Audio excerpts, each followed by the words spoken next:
What if I told you that the Gestapo's most wanted person in France wasn't a hardened commando or professional spy, but a glamorous Australian socialite who ran one of the largest escape networks in occupied Europe, killed a Nazi sentry with a judo chop to the neck, and once bicycled over 500 kilometers through German checkpoints to replace destroyed radio codes? That Nancy Wake survived multiple Gestapo raids, watched her husband executed because of her resistance activities, led 7,000 Maquis resistance fighters in guerrilla warfare, and became so elusive the Gestapo nicknamed her the White Mouse because she always slipped through their traps. That she received medals from Britain, France, the United States, and Australia, yet spent her final years in poverty in a London hotel because she refused to profit from her wartime service? This is the story of Nancy Wake, the party-loving journalist who became the Allies' most decorated servicewoman and the Gestapo's most frustrating target. And the darkest part, she never recovered from the guilt of her husband's death, believing until she died in 2011 that her resistance work had killed the man she loved. Nancy Grace Augusta Wake was born on August 30th, 1912 in Wellington, New Zealand, but grew up in Sydney, Australia. The early years. Nancy's childhood was difficult. Her father abandoned the family when she was young. Her mother was strict and religious. Nancy was rebellious from early childhood. She ran away from home at age 16 with 200 pounds she'd received from an aunt. She worked as a nurse briefly, then decided to see the world. At 16 to 17, Nancy left Australia for Europe, determined to escape her mother's control, see the world, make her own life on her own terms.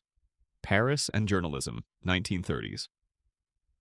Nancy arrived in Paris in the early 1930s and trained as a journalist, worked for Hearst newspapers as a European correspondent, covered political events across Europe, lived the glamorous expatriate lifestyle, parties, cafes, cultural events.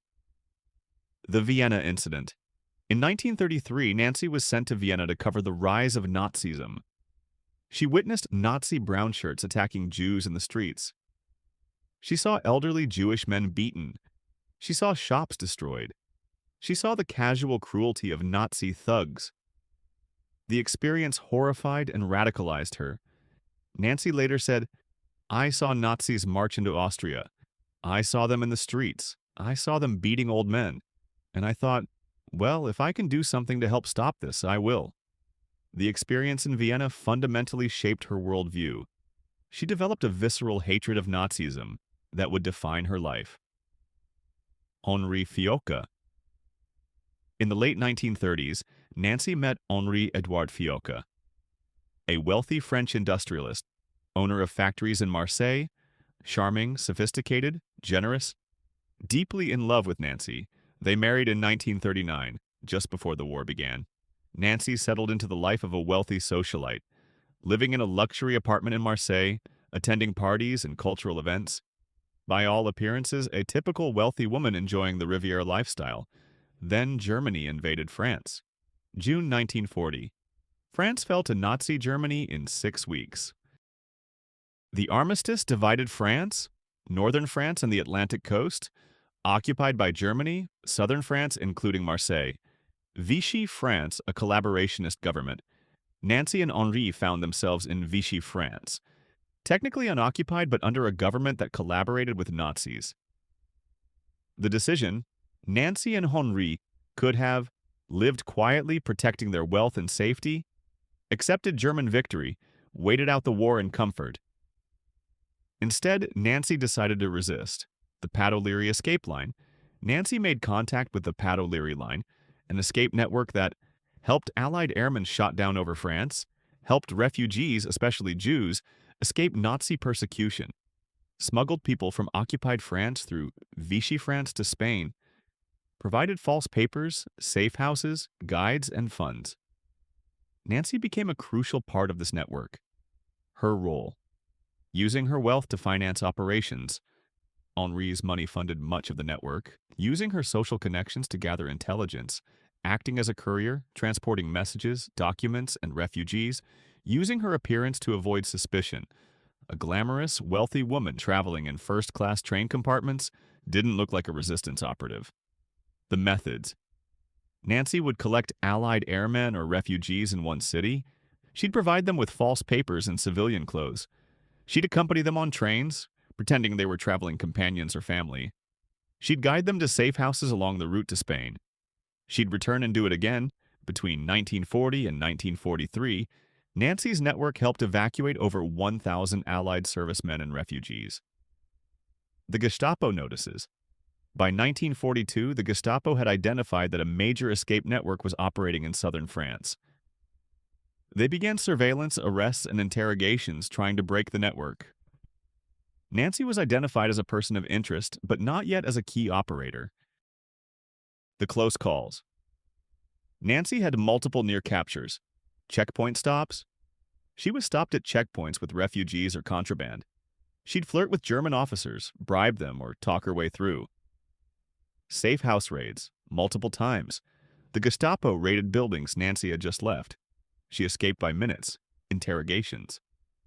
Nancy was detained and questioned several times, but always had plausible cover stories and used her charm to deflect suspicion. Her ability to evade capture earned her the nickname among resistance members, the White Mouse. She slipped through the Gestapo's traps like a mouse escaping a cat. 1943. The trap closes. By 1943, the Gestapo had identified Nancy Wake as a key figure in the escape network. They placed her under intensive surveillance, tapped phones, and monitored her movements. Henri learned the Gestapo was preparing to arrest Nancy. He insisted she flee immediately to save herself. In late 1943, Nancy escaped to Spain, traveling through Pyrenees mountain passes with guides who knew the routes. Henri remained in Marseille. His factories and business made it impossible for him to leave without raising suspicion. The last goodbye. Nancy and Henri said goodbye knowing they might never see each other again. Henri promised to wait for her. Nancy promised to return when the war was over. Neither promise could be kept. After Nancy escaped to Spain, the Gestapo intensified their investigation. They raided Nancy and Henri's apartment. They found evidence of resistance activities. They arrested Henri Fiocca. They interrogated him brutally, demanding information about Nancy's location and the escape network's operations. Henri refused to talk. The torture. The Gestapo tortured Henri. Beatings, sleep deprivation, other methods documented in Gestapo interrogation records. He gave them nothing, no names, no locations, no intelligence that would compromise the network or his wife. The execution. In October 1943, the Gestapo executed Henri Fiocca. Some accounts say he was shot. Others suggest he died from torture. The exact circumstances are unclear because the Gestapo destroyed many records before Allied liberation. Nancy learns. Nancy didn't learn of Henri's death until after the war ended in 1945. She was devastated. She blamed herself, believing that her resistance work had killed the man she loved. For the rest of her life, Nancy carried guilt. The thing that really hurts me is that I caused Henri's death. That's the main guilt I carry. I could never repay him for what he did for me. This guilt haunted her for 68 years until her own death in 2011. After escaping to Spain, Nancy made her way to Britain. She wanted to return to France immediately, to continue the fight and avenge Henri, though she didn't yet know he was dead. SOE recruitment. The British Special Operations Executive, SOE, recruited Nancy. SOE was Churchill's Ministry of Ungentlemanly Warfare, created to conduct espionage, sabotage, and support resistance movements. Trained agents for insertion into occupied Europe, operated outside normal military conventions, Nancy was an ideal candidate. She had years of resistance experience. She spoke fluent French. She knew southern France intimately. She was courageous and resourceful. She was motivated by personal hatred of Nazis. The training, SOE training, was intense. Silent killing techniques, including the famous judo chop technique for breaking necks. Weapons training, pistols, submachine guns, grenades, explosives. Radio operation and coding. Parachute jumping. Survival and evasion. Resistance to interrogation. Cover story development. Nancy excelled at training, though she had some difficulties. Parachute training. She was terrified of heights but forced herself to jump. She became proficient with weapons despite never liking them. She mastered radio codes and procedures. April 1944? The drop. On April 29th to 30th, 1944, just weeks before D-Day, Nancy parachuted back into France. The mission: coordinate resistance activities in the Auvergne region, central France, work with Maquis, French resistance fighters, conduct sabotage against German forces, prepare resistance for supporting the Allied invasion. Nancy was accompanied by a radio operator, John Heslop, and would link up with existing Maquis groups. The landing, Nancy's parachute drop didn't go perfectly. She landed in a tree. She was stuck hanging from branches. French resistance fighters found her. One fighter called up, "I hope all the trees in France bear such beautiful fruit this year." Nancy's response, "You can cut the bloody French nonsense and get me down." Despite the rough landing, Nancy had returned to France. Nancy was assigned to work with approximately 7,000 Maquis fighters in the Auvergne region. The Maquis. The Maquis were French resistance fighters, often young men avoiding forced labor in Germany, living in rural areas, forests, mountains, poorly armed and trained, organized in loose groups with varying discipline. Some were politically motivated, communists, nationalists. Others were simply avoiding Nazi conscription. Nancy's role: as an SOE liaison, Nancy's job was to coordinate with Maquis leaders, arrange weapon drops from British aircraft, plan and execute sabotage operations, maintain radio contact with Britain, distribute funds and supplies, prepare resistance for D-Day. The challenge: Nancy was a woman commanding thousands of men in a deeply patriarchal culture. Many Maquis fighters initially didn't want to take orders from a woman. Nancy won them over through demonstrating competence and courage, drinking them under the table. She could hold her liquor better than most men, participating in combat operations personally, showing she was tougher than many male fighters. One Maquis commander said, "She is the most feminine woman I know, until the fighting starts. Then she is like 5 men." The operations. Between April and August 1944, Nancy's group conducted numerous operations: weapons drops, coordinating parachute drops of weapons, explosives, and supplies from British aircraft, often at night in remote fields. Railway sabotage, destroying rail lines to prevent German troop movements and supply shipments. Ambushes, attacking German convoys moving through the Auvergne region. Intelligence gathering, reporting German positions and movements to Allied command. The German response: German forces sent 22,000 troops to eliminate Nancy's Maquis group. In June 1944, German forces attacked the Maquis base. Heavy fighting, hand-to-hand combat. The Maquis were outnumbered but fought from defensive positions. Nancy personally fought, using weapons and coordinating resistance. The Maquis held long enough to withdraw, avoiding encirclement. Casualties were significant, but the group survived. The killing.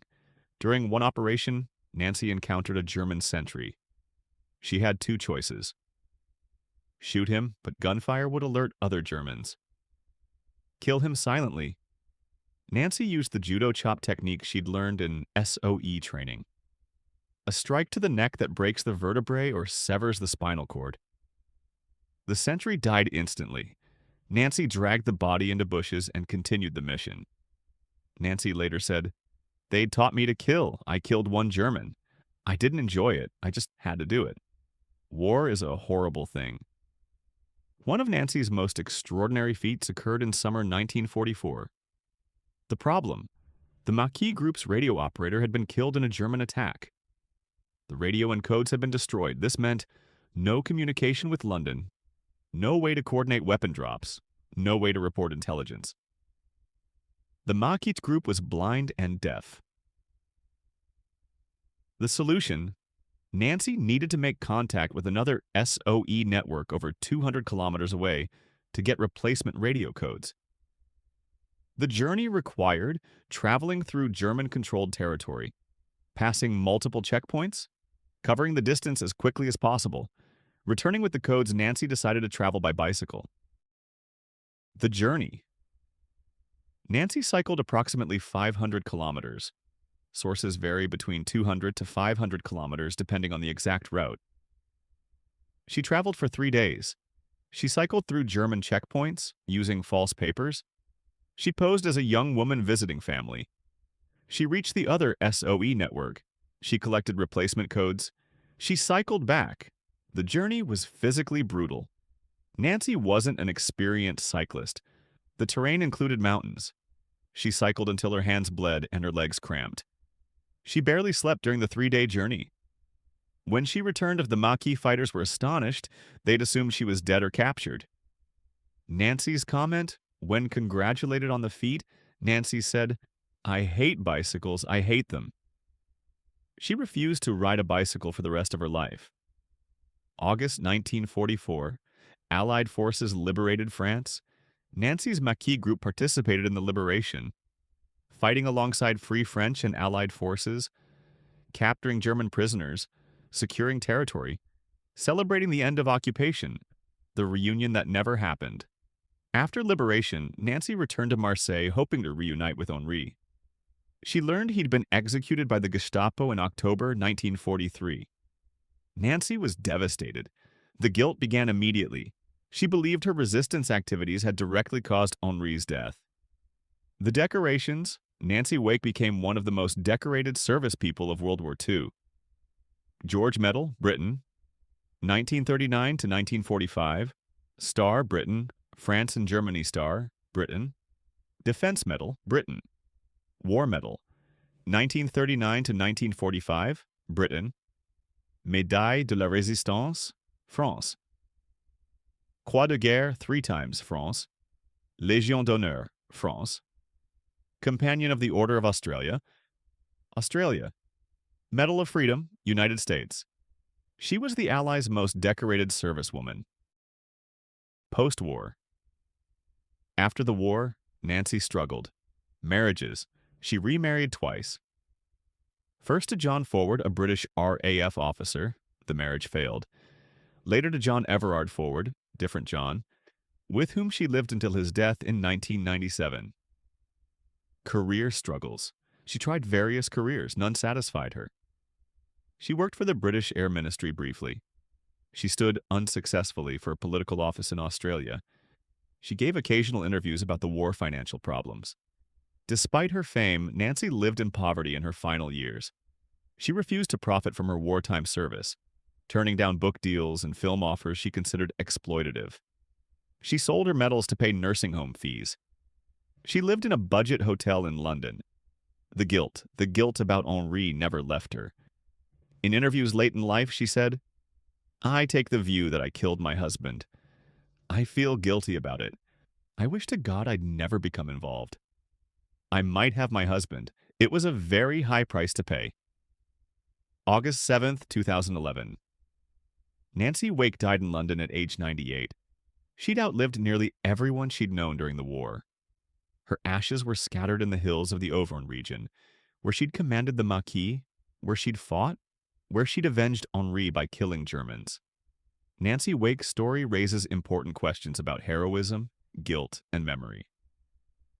Question 1. Was she a hero? By any reasonable standard, yes. She saved over 1,000 lives through the escape network. She commanded thousands of resistance fighters effectively. She conducted successful operations that aided the Allied war effort. She demonstrated extraordinary courage repeatedly. She never compromised under pressure, but Nancy herself rejected the hero label. "I don't see myself as a hero. I hate war. It's a nasty, rotten business." Question 2. Was Henri's death her fault? This is the question that haunted Nancy for 68 years. Objectively, no. Henri was murdered by the Gestapo. Nancy didn't kill him. Nazis did. But Nancy's subjective guilt is understandable. Her resistance work did expose Henri to danger. Henri died protecting her and the network. The counterfactual haunted her. If she hadn't resisted, Henri might have lived. Yet the counter-argument is compelling. Nazi occupation meant no one was safe. Henri might have been arrested for other reasons, And resisting evil, even at great personal cost, is morally defensible. Question 3. Why did she end up in poverty? Nancy's poverty and old age reflected several factors.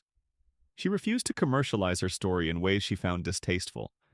She spent lavishly when she had money and didn't save. She sold her medals to pay bills rather than accepting charity. Australian and British governments provided minimal support to aging veterans.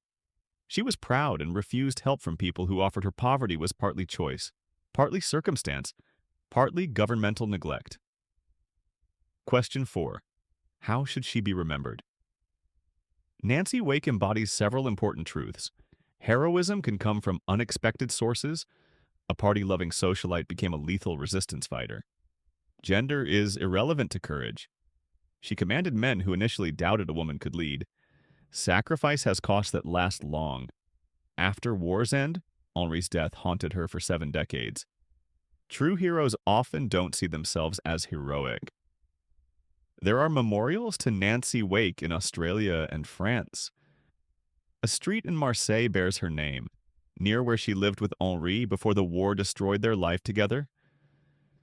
In the Auvergne, elderly Frenchmen still remember the woman who commanded us, a glamorous Australian who arrived by parachute and taught them to fight. Nancy Wake killed a Nazi with her bare hands. She bicycled 500 kilometers through enemy territory to get radio codes. She commanded 7,000 resistance fighters who initially didn't want to take orders from a woman. She became the Gestapo's most wanted person in France, with a 5 million franc bounty on her head. She survived everything the Nazis threw at her: raids, checkpoints, torture attempts, battles. And after all that, after surviving the war when so many didn't, she spent 68 years carrying guilt for one death she didn't cause. Henri Fiocca died because the Gestapo tortured and executed him. Nancy didn't kill him. Nazis did. But Nancy never forgave herself. There's a photograph of Nancy from the 1930s showing her at a party in Paris. She's glamorous, beautiful dress, champagne glass, brilliant smile. She looks like someone who would never kill anyone, never command soldiers, never survive what she survived. But that's the point about Nancy Wake. She wasn't supposed to be a warrior. She was supposed to be a wealthy socialite living comfortably in Marseille. Instead, she became the Allies' most decorated servicewoman because she saw Nazi brutality in Vienna and decided she'd fight it however she could. She lost her husband. She lost her comfortable life. She lost decades to guilt, but she saved over 1,000 lives. She led thousands in resistance. She showed that courage has no gender, and when she died in 2011, she insisted her ashes be scattered in the Auvergne, the place where she fought, not the place where she'd been comfortable. Because Nancy Wake wasn't defined by her glamorous past, she was defined by what she did when the Nazis came. She fought, and she won. If this story moved you, if it challenged assumptions about heroism and gender, about guilt and sacrifice, about ordinary people doing extraordinary things, hit that subscribe button. Nancy Wake didn't want to be remembered as a hero, but she deserves to be. She earned it by jumping out of airplanes she was terrified of. She earned it by cycling until her hands bled. She earned it by commanding men who doubted her. She earned it by killing when necessary and feeling guilty about it for the rest of her life. The White Mouse slipped through every trap, and she saved hundreds while doing it.